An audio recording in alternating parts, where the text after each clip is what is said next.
몸에서 피지 성분이 옷에 옮겨가게 되면 걸레 썩는 냄새. 이런 분들은 옷을 제대로 세탁을 하지 않는 이상 어떤 일을 하더라도 계속 냄새가 나는 거죠. 지방 성분이 안 남아있도록 우리가 사용하는 그 빨래 세제에다가 한 2스푼 정도만 더 추가를 해줘도 굉장히 효과를 볼 수가 있습니다. 그리고 이제 굉장히 많은 분들이 락스하고 식초를 섞어요. 그러면 안 되나요? 하면 안 돼요. 왜냐하면은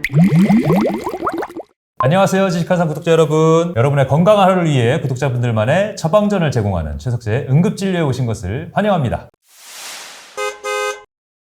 자, 오늘 5번째 게스트시죠. 화학박사 이광열 교수님 모시고 이야기 진행해 보겠습니다. 어서 오세요. 안녕하세요. 지식한상 구독자 여러분 반갑습니다. 고려대학교 화학과에서 교육과 연구를 하고 있는 이광열입니다. 반갑습니다. 네, 와주셔서 감사합니다. 지난 시간에는 음식과 약 이런 관련된 것들을 자세히 알려주셔서 많은 분들이 정말 도움을 많이 받았을 것 같은데요. 이번에는 사람들이 많이 모이는 공공장소 있잖아요. 특히 좁은 공간에서 가장 참기 힘든 게 바로 냄새입니다. 냄새. 여름철에 버스나 지하철 혹은 직장 회의실에서도 어느 한 분이 이렇게 은근한 냄새가 나면 신경이 쓰일 수가 있잖아요. 말도 못하겠구만 말이죠. 이렇게 단순히 불쾌한 문제를 넘어서 이게 또 건강 신호일 수도 있을 거란 말이죠. 그런데 매일 씻어도 냄새가 나는 사람이 있는가 하면 또 반면에 매일 씻지 않더라도 냄새가 별로 나지 않는 사람도 있는 것 같아요. 이거는 어떤 차이일까요?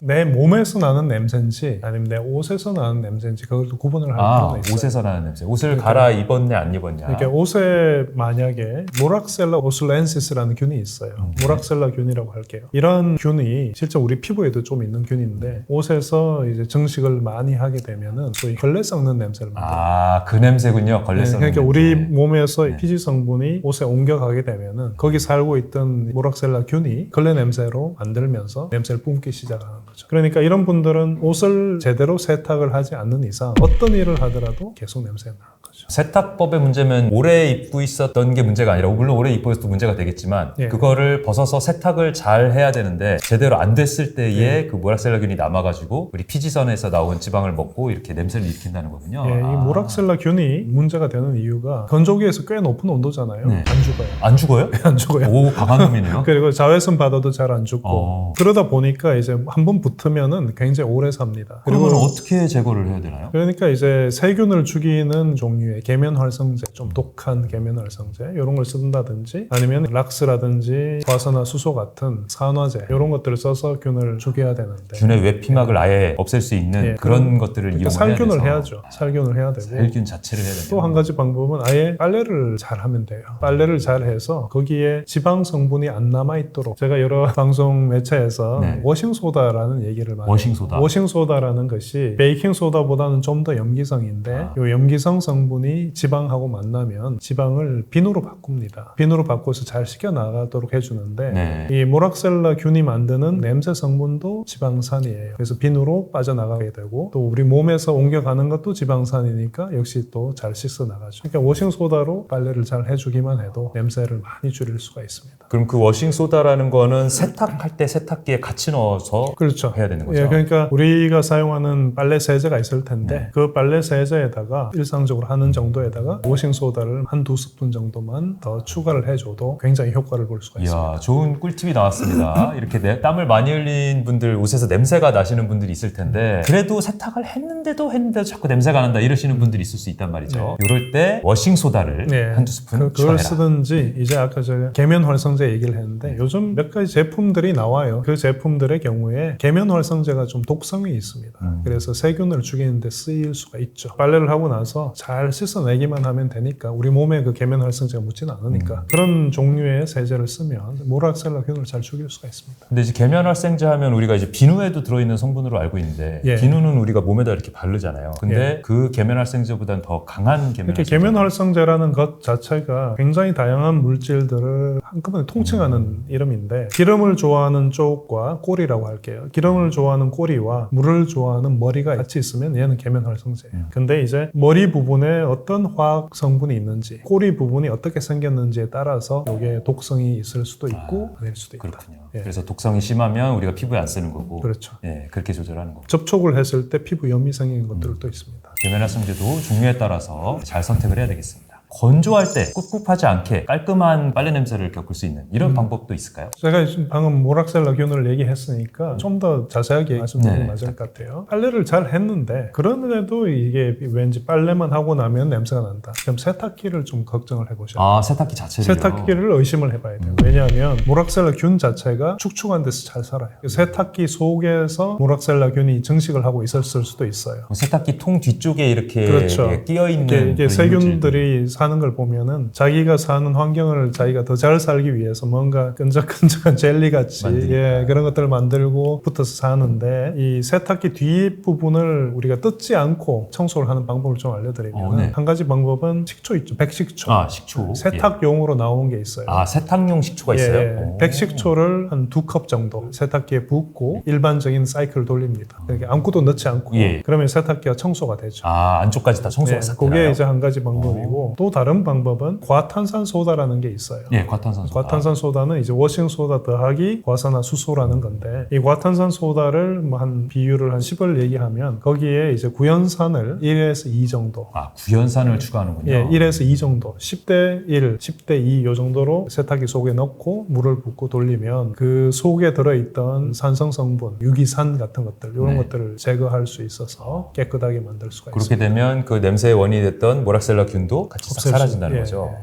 그렇군요. 여러분 세탁기 청소하는 방법 오늘 나왔습니다. 세탁기를 청소를 그렇게 하시고 빨래를 할 때 지금 방금 제가 말씀드린 조합 있죠. 과탄산소다에 구연산, 구연산 1. 10대 1 이런 정도를 따뜻한 물에 녹인 다음에 거기에 빨래를 해도 되고 일반적인 경우라고 한다면 그냥 워싱소다만 가지고 빨래해도 됩니다. 그래서 워싱소다를 편하게 말씀하신 거군요. 워싱소다를 이용해라. 그리고 제가 워싱소다 이렇게 아무리 얘기해도 저한테 들어오는 돈은 없습니다. 그러니까 걱정하지 마시고 슬프게도 들어오는 돈 없습니다. 워싱소다를 판매하는 판매자 여러분들 광고.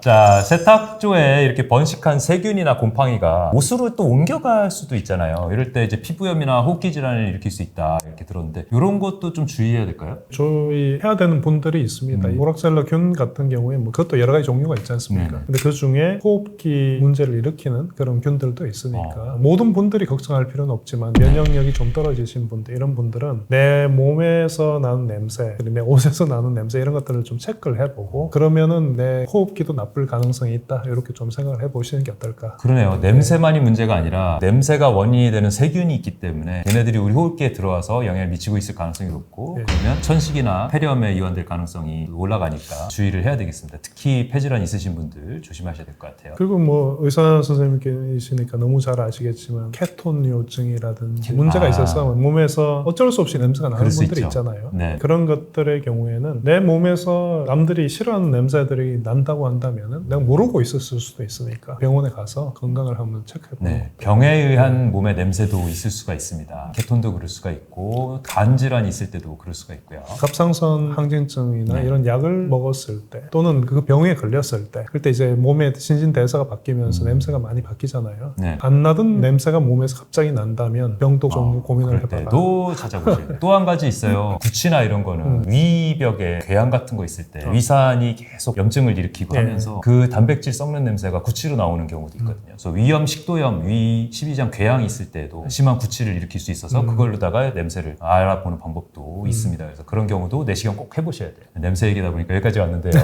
자, 그럼 다음으로 넘어가 보죠. 집에서 세탁기를 청소할 때 구연산일에 과탄산소다 10으로 해서 넣어서 한번 돌리거나 아니면 차라리 식초만 넣어서 그렇게 해서 돌리면 세탁조가 깨끗하게 정리가 된다는 말씀 해주셨고요. 자, 그러면 이렇게 세탁기 청소에 락스를 사용하면 좋다라고 알고 계신 분들 꽤 있으신데요. 락스 사용해도 되는 건가요? 세탁기 청소를 위해서 락스를 쓴다면 락스를 아주 물켜서 사용하는 것은 할 수 있습니다. 이게 락스 자체가 살균력이 굉장히 뛰어나거든요. 소량을 넣어서 세탁조 내에 있는 세균을 죽이겠다. 그거는 할 수 있는데 근데 여기에 진한 락스를 여러 컵을 넣는다든지 이렇게 하면은 여러 가지 문제가 이제 발생할 수 있죠. 어떤 문제가 발생할 수 있나요? 요건 이제 화학을 좀 얘기할 수밖에 없습니다. 락스라는 것 자체가 어떻게 만들어졌냐면요. 염소 기체 더하기 NaOH 수산화나트륨 강한 염기죠. 요 두 가지를 섞어주게 되면 NaOCl이라는 락스의 주 성분이 만들어집니다. 근데 이 반응 자체는 굉장히 잘 가요. 그래서 이 둘을 섞어주면 락스가 생기죠. 그런데 화학에는 오른쪽으로 가는 반응이 있으면 반드시 왼쪽으로도 갑니다. 그러니까 우리가 락스를 집에서 쓰면 뿌리든지 닦든지 썼으면 거꾸로 가는 반응도 일어나는 거죠. 분해되는 반응도 일어나요. 이렇게 거꾸로 가서 염소 기체가 소량 생길 수밖에 없어요. 염소 기체가 생기면 물에 계속 녹아 있는 게 아니라 기체로 떠오르잖아요. 네. 그러니까 공기 중에 이제 염소 기체가 있을 수 있죠. 그러면 또 사람이 흡입을 할 수밖에 없고. 그렇죠. 그러니까 이제 세탁기 청소를 할 때 락스를 많이 부어서 하는 것은 그런 위험이 한 가지가 있고, 락스라는 것 자체가 염기성 성분인데 네. 워싱소다나 이런 정도의 염기성은 또 아니에요. 그러한 염기성의 효과를 보기 위해서 락스를 쓰는 것은 별로 좋지 않은 방법. 락스는 소량만 쓰고 표백과 살균용으로만 써야 된다. 그러면은 세탁기 청소 목적으로 락스를 진한 걸로 쓰는 거는 하지 말아라. 네, 그건 할 필요 없고 하면 안 돼요. 왜냐하면은 세탁기 내부에 뭐가 있냐면 스테인레스가 있죠. 네. 락스가 굉장히 강한 산화제이기도 합니다. 그래서 심지어 스테인레스를 녹을 슬게 해버려요.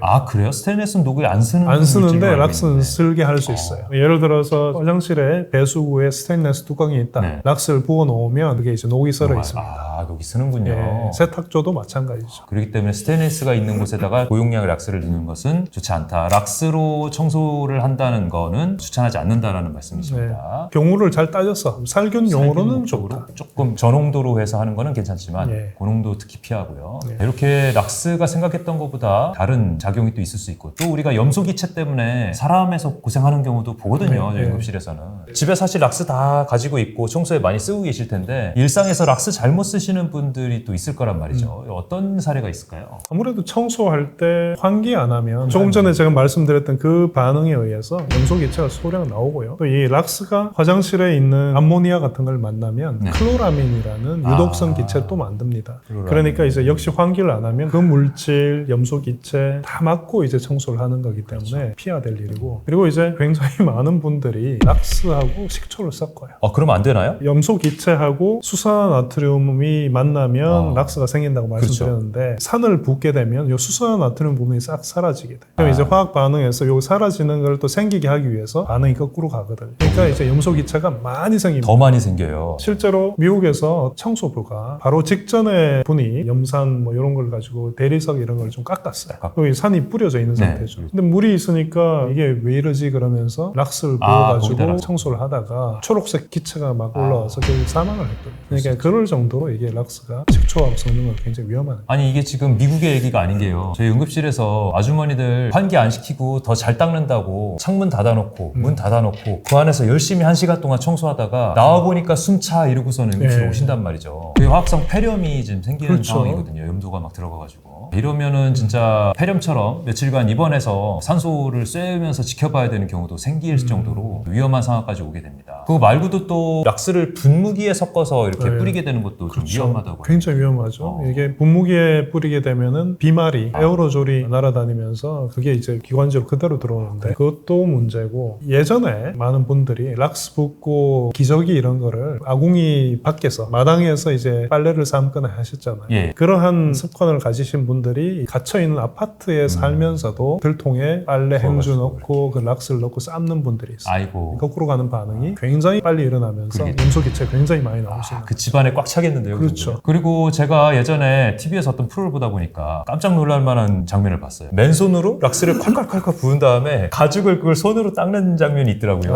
이거 어떻습니까? 염기성 물질이니까 손을 직접 대면은 여기에 있는 지방 성분이 좀 많이 빠져나갈 거예요. 그러니까 피부에 나쁠 수밖에 없죠. 그러겠죠. 그게 첫 번째 거고, 락스라는 성분 자체가 산화제. 산화제라는 게 정말 산소를 유기 분자에 그냥 막 붙이는 게 이제 산화제인데, 근데 우리 몸에 있는 많은 분자들이 산화를 겪게 되면 결국은 세포가 죽죠. 죽는 거죠. 그러니까 요즘 저속 노화도 인기지만 가속 노화가 됩니다. 락스가 들어오면 가속 노화가 됩니다. 닿은 피부가 다 가속 노화가 돼버리겠네요. 다 죽죠. 다 쭈글쭈글한 늙은 피부가 되고 이 속에 있는 폐세포도 죽게 되고 좋을 게 하나도 없는. 그렇겠네요. 저희 응급실에서는 이제 음독이 이제 문제가 될 때가 있는데, 그럴 때 이제 빙초산 먹고 오시기도 하거든요. 그런 산을 먹었을 때와 그다음에 이제 락스 같은 염기를 먹었을 때 대처가 완전히 달라요. 왜냐하면 산을 먹으면 그 자리에서 염증 반응이 쫙 생기면서 좁아지기 때문에 바로 확인을 하느냐 이런 것들을 이제 판단을 하고, 하지만 염기인 경우에는 이게 천천히 반응이 나타나면서 조직을 상하게 하기 때문에 오히려 내시경을 하면은 더 손상을 일으킬 수 있다 해가지고. 락스는 조금 복잡할 것 같아요. 네네. 이렇게 단순한 염기도 아니고 들어오면은 여기 염산이 있지 않습니까? 네. 락스가 염산을 만나면 염소 기체가 생기죠. 그러니까 여기에서 락스의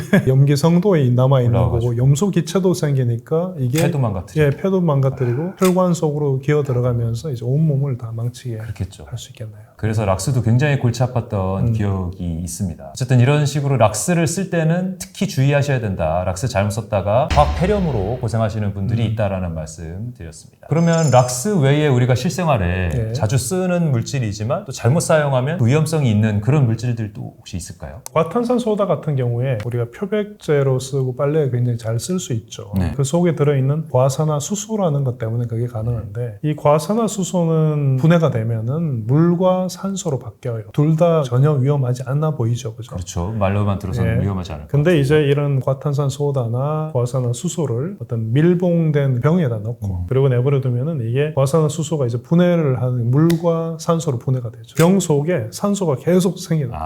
폭탄이 돼요. 터진다는 예, 말씀이군요. 그러니까 이제 운이 나쁘면 많은 분들이 원하는 게 뭐냐면 이런 좋은 가루가 있으니까 이걸 스프레이를 만들어서 쓰면 얼마나 좋겠어요. 맨날 이런 얘기를 하세요. 저는 절대 하지 말라고 하는데 만들지 않는 이유가 있는 거군요. 예, 그러다가 터지면은 누가 그걸 책임을 지죠. 그것도 있고 락스하고 과산화수소를 또 섞어도 안 돼요. 과산화수소요. 예, 이 두 개가 진한 놈들이죠. 락스하고 과산화수소 또는 과탄산소다. 이것들이 만나면은 반응을 아주 격렬하게 합니다. 부글부글 끓죠. 산소 기체가 생기는데 네. 이게 산소 기체가 너무 격렬하게 생기니까 터질 수가 있어요. 그것도 터지거나 어디 닿으면 그러니까 이제 불이 날 수 있고. 눈에 이렇게 튀어 들어오고 하면 눈이 상할 수 있죠. 그런 거 조심하셔야 돼요. 그래서 청소할 때 하는 물질들이 다 좀 위험한 부분이 있네요. 아무리 좋은 물질도 우리나라 사람들이 찌개를 너무 좋아하세요. 찌개요. 예, 예. 찌개 문화라서 그런지 자꾸 조제를 이것저것 조제를 해서 다 넣어가지고 생기면 이게 좋으니까 이것도 좋겠지 이것도 좋겠지 막 섞어. 섞어 막 실험을 하시는 거죠. 예. 그러다가 이제 염소 기체도 만들고 아이고. 터뜨리기도 하고 집에서 화학 실험하시면 안 됩니다, 여러분. 뭔가 물질이 나와 있을 때는 그거에 대한 적정 용량에 맞춰서 적정 쓰임에 맞게 그 방식으로 활용을 해야 사고 없이 화학적인 특별한 쓸데없는 반응 없이 잘 활용을 할 수 있게 됐겠습니다. 자, 이렇게 오늘 화학을 정말 쉽게 알려주신 우리 화학박사 이광열 교수님과 함께 얘기 나눠봤습니다. 여러분 감사합니다.